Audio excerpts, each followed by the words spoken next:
Morning, good morning. तो पिछले class में हम लोगों ने सीखा था साइमल्टेनियस रिएक्शन, याद आया? आज हम सीखते हैं एक बहुत इंपॉर्टेंट कॉन्सेप्ट जिसको कहते हैं पीओएसी। क्या कहते हैं बेटा? पीओएसी। क्या कहते हैं?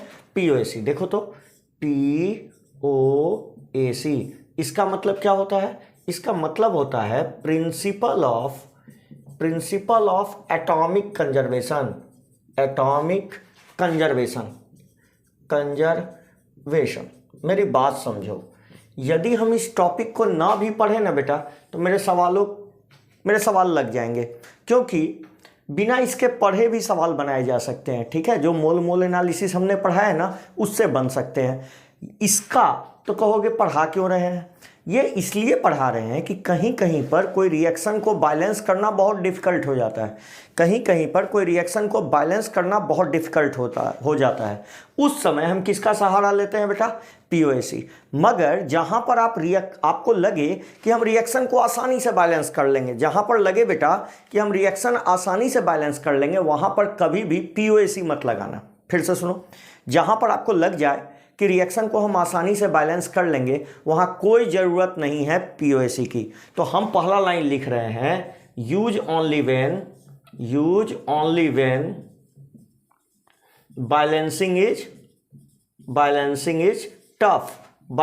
Is tough. यदि बहुत ज़्यादा बैलेंसिंग टफ हो जाए तभी इसका यूज करना। ठीक है, मतलब आपको लग जाए कि हम रिएक्शन को बैलेंस नहीं कर सकते, तब किस पर स्विच कर जाना बेटे? पीओएसी पर। दूसरी बात, ये तो पहली बात है। ठीक है, ये कहता क्या है? ये सिंपली बात कहता है बेटा कि जितना एटम रिएक्टेंट साइड होगा ना उतना ही एटम प्रोडक्ट साइड होगा। हाँ, आप सही सोच रहे हैं, ये मास कंजर्वेशन पर ही बेस्ड है। आ गया समझ में? मतलब आप सही सोच रहे हैं, मतलब number of atom of an element in reactant side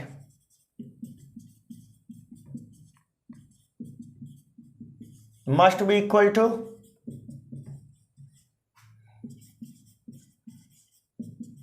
product side. Number of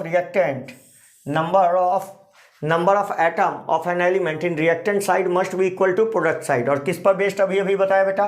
based on mass conservation.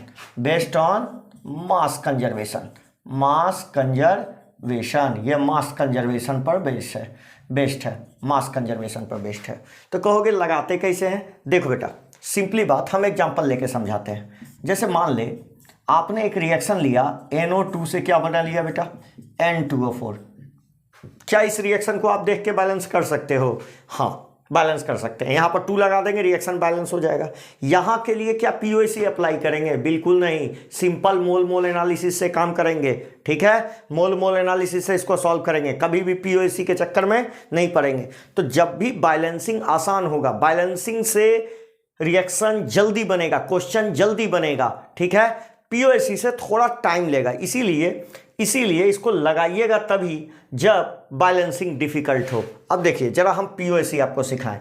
मान लीजिए कोई बंदा इसको पीओएसी से करना चाहता है, तो पीओएसी कहता क्या है कि जितना एटम नाइट्रोजन का इधर होगा, मान लो नाइट्रोजन पर लगा रहे हैं, तो जितना एटम नाइट्रोजन का इधर होगा, रिएक्शन के बाद इधर पहुंच गया होगा।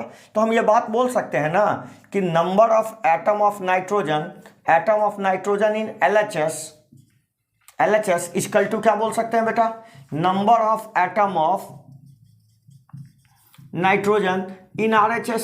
यही ना बेटा, RHS में। या फिर यदि एटम बराबर है तो मोल भी बराबर होंगे। इसी को दूसरी भाषा में बोल सकते हैं कि number of mole of nitrogen कहाँ? LHS में। यह बराबर होगा किसके? Number of mole of nitrogen कहाँ बेटा? RHS में। आ गया समझ में? अब देख, इसी बात को हम यहां लिख रहे हैं, ध्यान से देखना बेटा, इसी बात को हम यहां लिख रहे हैं, ध्यान से देखना। लिखा हुआ है NO2 बराबर क्या? NO2 रिएक्शन करके क्या देता है? N2O4। यही ना दिखाया था? NO2 रिएक्शन करके क्या दिया बेटा? N2O4, यही दिया। अब मेरी बात ध्यान से समझना, हम यहां पर लिख रहे हैं पीओएसी। किस पर पीओएसी लगा रहे हैं बेटा? पीओएसी लगा रहे हैं नाइट्रोजन पर। ठीक है, पीओएसी लगा रहे हैं नाइट्रोजन पर। ध्यान से सुनना, हम बोल सकते हैं ना, हम क्या बोल सकते हैं, हम बोल सकते हैं कि number of atom of nitrogen, number of atom of nitrogen कहां पर, N2O4 NO2 में, ये बराबर LHS में क्या है, NO2 है ना। तो number of atom of nitrogen, या ज्यादा अच्छा कहते इसको ऐसे कहते, number of mole of nitrogen, mole of nitrogen किस में, NO2 में, ये बराबर होगा किसके, number of mole of nitrogen किस में बेटा, N2O4 में। ये दोनों क्या होना चाहिए, बराबर, क्योंकि जितना एटम यहां होगा, रिएक्शन यदि कंप्लीट हो गया तो सारा का सारा नाइट्रोजन उठ के यहां चला गया होगा। यदि रिएक्शन कंप्लीट हो गया तो जितना एटम यहां नाइट्रोजन का होगा सारा रिएक्शन के बाद यहां पहुंच गया होगा बेटा, नो डाउट हुआ होगा, सारा का सारा नाइट्रोजन यहां पहुंच गया होगा। अब देखो, यदि हम यहां पर बोले नंबर ऑफ नाइट्रोजन कैसे निकालोगे, नंबर ऑफ नाइट्रोजन कैसे निकालोगे NO2 में, मान लो NO2 है, इसमें नंबर ऑफ नाइट्रोजन कैसे निकालोगे, नंबर ऑफ नाइट्रोजन के एटम कैसे निकालोगे, बताओ जल्दी। इंडेक्स कितना है इसका, 1 into NO, 1 into moles of, क्या लिखोगे बेटा, NO2। और यहां बोलो कितना नाइट्रोजन, मान लो ये N मोल है, N मोल था N2O4, तो इसमें मोल ऑफ नाइट्रोजन कैसे निकालोगे, बोलो मोल ऑफ नाइट्रोजन कैसे निकालोगे, यहां मोल ऑफ नाइट्रोजन कैसे निकालोगे बेटा, बोलो कैसे निकालोगे। इंडेक्स कितना है, 2 इंटू मोल ऑफ N2O4। क्या ये दोनों बराबर होंगे, हाँ जी ये दोनों बराबर होंगे, ये दोनों क्या होंगे बेटा, बराबर होंगे। फिर से देखो, फिर से हम बता रहे हैं, घबराओ मत। यहां देखो, जैसे हम एक एग्जांपल और लेते हैं, ये एग्जांपल समझ में आया, ये एग्जांपल समझ में आया। जितना एटम ऑफ नाइट्रोजन इस साइड होगा, रिएक्शन के बाद सारा का सारा नाइट्रोजन इधर हो गया होगा। एटम बोलो या मोल बोलो, बात एक ही है, हम मोल में बोल रहे हैं। Number of mole of nitrogen in NO2 बराबर होगा number of mole of nitrogen in N2O4। मान लो ये NO2 कितना मोल है, N मोल, तो इसमें नाइट्रोजन के मोल कितने हो जाएंगे, इसका index 1 into mole of NO2। Number of mole of nitrogen in N2O4 ये कितना होगा बेटा, तो इसको निकालने के लिए इसके कितने मोल मान लिए, N मोल, तो इसमें कितना हो जाएगा नाइट्रोजन के मोल, इंडेक्स कितना है 2 times of mole of NO2। आ गया समझ में। अब देख घबरा मत, एक एग्जांपल और लेते हैं, क्लियर हो जाएगा। ध्यान से देख, यदि हम ले रहे हैं बेटा Fe3O4, हमने एग्जांपल लिया Fe3O4 से कार्बन मोनोऑक्साइड को रिएक्शन करा दिया और बना दिया Fe2O3 और प्लस CO2।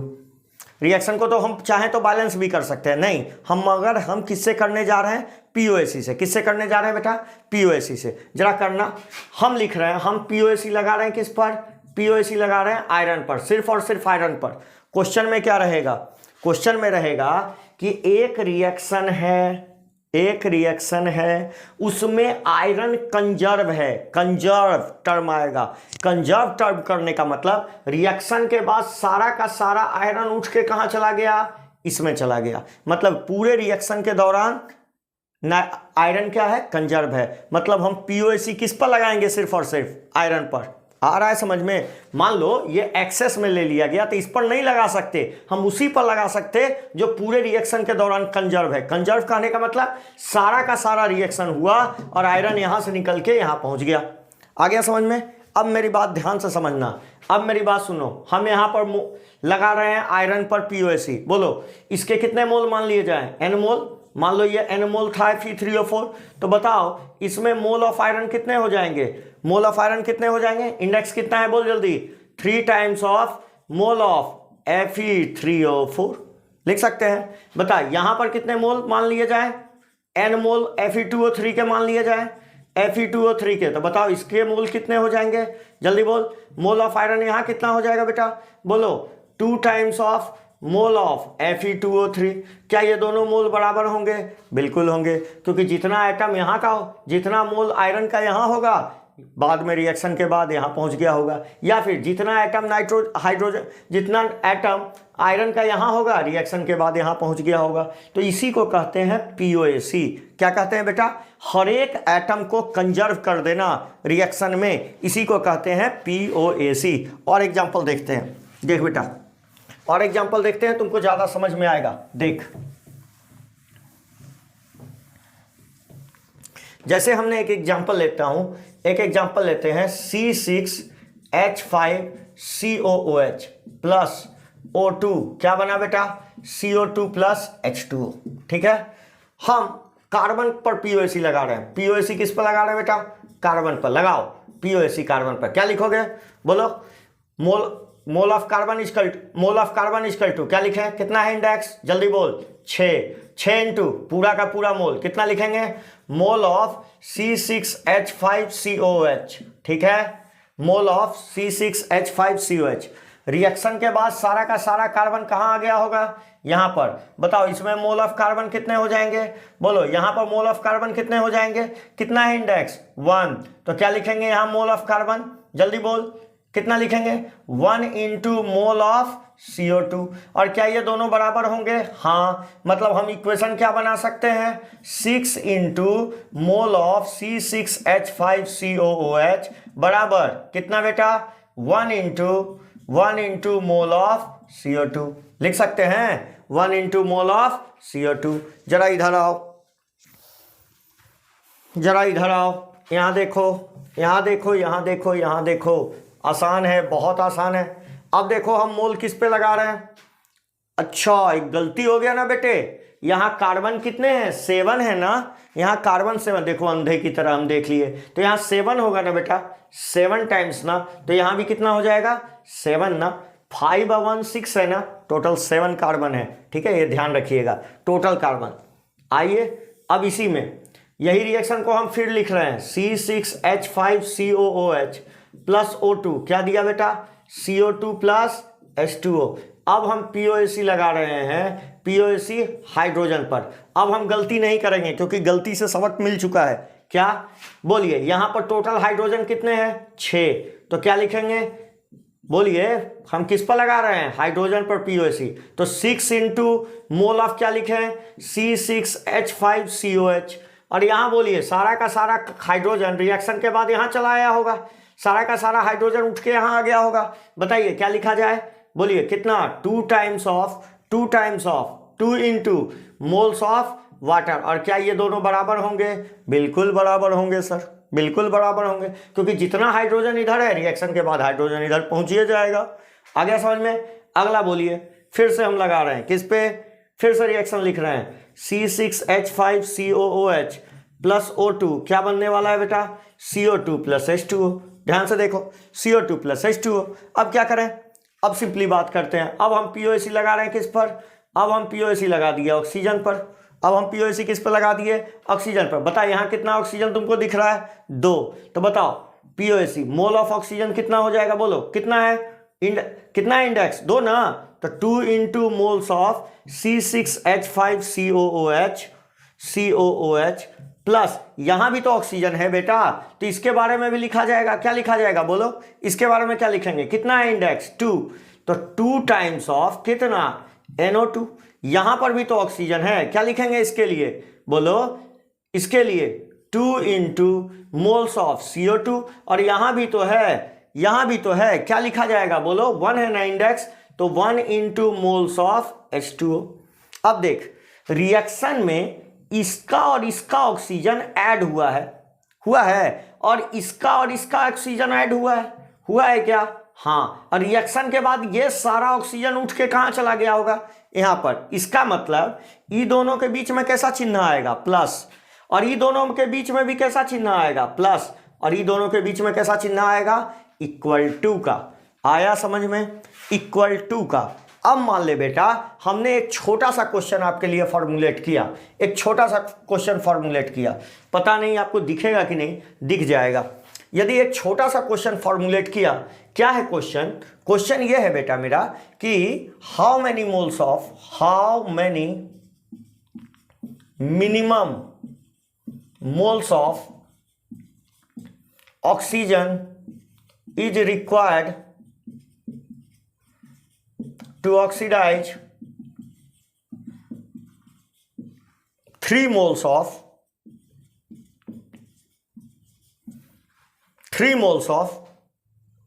C6H5COH। ठीक है, इसको ऑक्सीडाइज करने के लिए कितना मोल की जरूरत है। ठीक है, अब देखिए अब देखिए इस सवाल को कैसे किया जाए, इस सवाल को कैसे किया जाए। इस सवाल को करने के बहुत सारे मेथड हैं, ठीक है, इस सवाल को करने के बहुत सारे मेथड हैं, मगर हम पहले इस सवाल को किससे करेंगे, पहले इस सवाल को हम करेंगे क्या बोलते हैं, बैलेंसिंग से। किससे करेंगे बेटा, बैलेंसिंग से। एक सेकेंड रुकिएगा, एक सेकेंड रुकिएगा, पॉज लीजिएगा। देखिए इस सवाल को करने के एक मेथड ये भी है, इस सवाल को करने के एक मेथड ये भी है कि हम इसको बैलेंसिंग से कर लें। हो सकता है थोड़ा सा लाइट का प्रॉब्लम हो, थोड़ा सा ध्यान दीजिएगा, थोड़ा सा 2 मिनट के लिए। इसका सॉल्यूशन ये है बेटा, इसका सॉल्यूशन ये है, ध्यान से देखिए। यदि कोई बंदा इसको बैलेंसिंग से करने का कोशिश करे, C6H5COH प्लस ऑक्सीजन, क्या बनेगा बेटा, CO2 प्लस वाटर, यही बनने वाला है ना। बता इसको बैलेंस कैसे करें। यहाँ 7 कार्बन है तो यहाँ कितना लगा दें, 7। ऑक्सीजन कितने हैं, पहले पहले कार्बन को बैलेंस करते हैं, फिर हाइड्रोजन को बैलेंस करते हैं।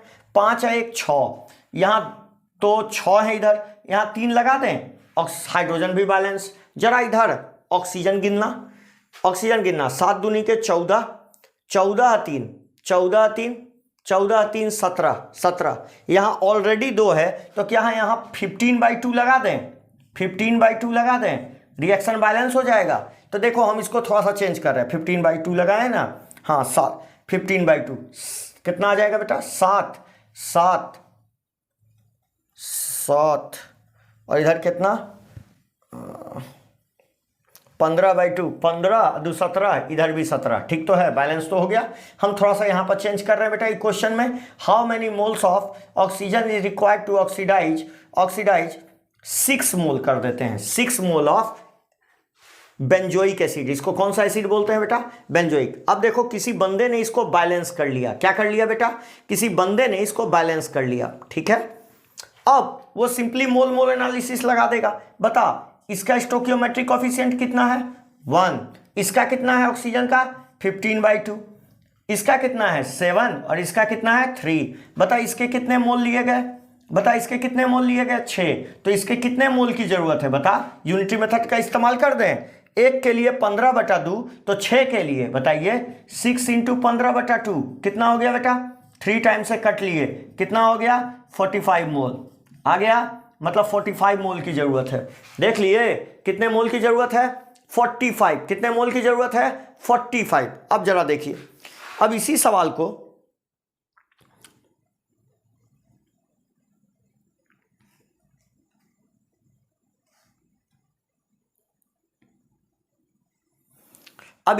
को हम बैलेंसिंग से बनाने जा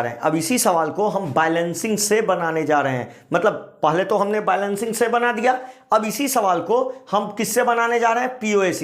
यही सवाल है, हम इसको POAC से बनाने जा रहे हैं। ध्यान से समझिएगा, सेम सवाल फ्रॉम बैलेंसिंग। देखिए एक लाइन में ये बन गया, 1 मोल से 15/2 मोल, तो 6 मोल से, बोलिए 6 मोल से 15/2 × 6 कितना आ गया, 3 टाइम्स में उड़ाया, 45 मोल।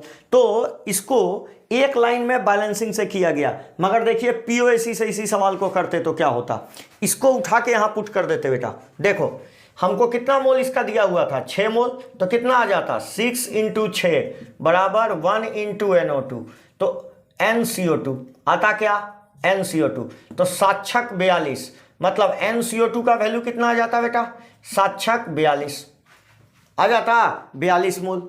अब देखो फिर इस वैल्यू को उठा के कहां रखते, यहां पर 6 मोल था ना इसका, दूसरा मेथड से। समझ में आ रहा है, हम POAC से इसको करने का कोशिश कर रहे हैं।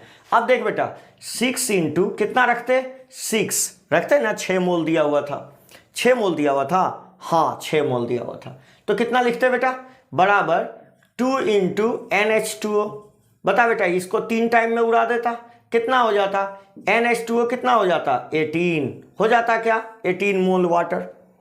अब ये दोनों डाटा को उठा के यहां सजा देते, तब आंसर आता। ध्यान से देख तो बेटा, 2 × 6 मोल ये था, प्लस 2 × NO2 बराबर 2 × CO2 कितना आया था बेटा, CO2 आपने कितना निकाल लिया था, 42, यहां रख दे बेटा 42, प्लस 1 × H2O कितना निकाला था, 18। सारा वैल्यू को सॉल्व कर बेटा, ये 12 हो गया, 12 प्लस 2NO2 बराबर 4 दूनी के 8, 2 दूनी के 4, 4 और 4 दूनी के 8 प्लस 18, कितना हो गया बेटा? ये हो गया 102, 102 ना, हाँ 102। तो 2NO2 में 102 में से कितना घटा दिए बेटा? 12, कितना आ गया बता? 102 में से घटा दिए तो कितना आ गया? 2NO2 बराबर 90। तो NO2 बराबर कितना आ गया? 45। बता बेटा, ये बनाना चालाकी है कि बेवकूफ़ी है? महा बेवकूफ़ी है ये। पूछो क्यों? यहाँ एक लाइन में आंसर आ रहा है, जबकि यहाँ पर देख रहे हो एक इक्वेशन, 2 इक्वेशन, 3 इक्वेशन, 3 इक्वेशन के बाद आंसर आ रहा है। तो इसीलिए हमने बोला था कि पीओएसी हमेशा टफ होता है, पीओएसी हमेशा टफ होता है। ठीक है, तो पीओएसी से बचने का कोशिश कीजिएगा, जहां तक हो सके कोशिश कीजिएगा कि रिएक्शन को आप क्या कर लें? बैलेंस कर लें, और बैलेंस करके मोल मोल एनालिसिस लगा के आप आसानी से मोल बता सकते हैं। ठीक है, इससे रिलेटेड क्वेश्चन अगले क्लास में कराएंगे और भी। ठीक है, तो आज छोटा सेक्शन रखते हैं, अगले सेशन में आज छोटा सेशन रखते हैं, अगले सेशन में और ज़्यादा इस पर क्वेश्चन कराएंगे। याद रखिएगा, हमारा टॉपिक चल रहा है पीओएसी। अगले लेक्चर में, जो अगला लेक्चर आएगा उसमें इसका रिकैप देंगे, क्विक रिकैप, और उसके बाद हम लोग नए आगे के क्वेश्चन में बढ़ेंगे। इसके आगे रिलेटेड जो क्वेश्चन होंगे वो करेंगे। Thank you.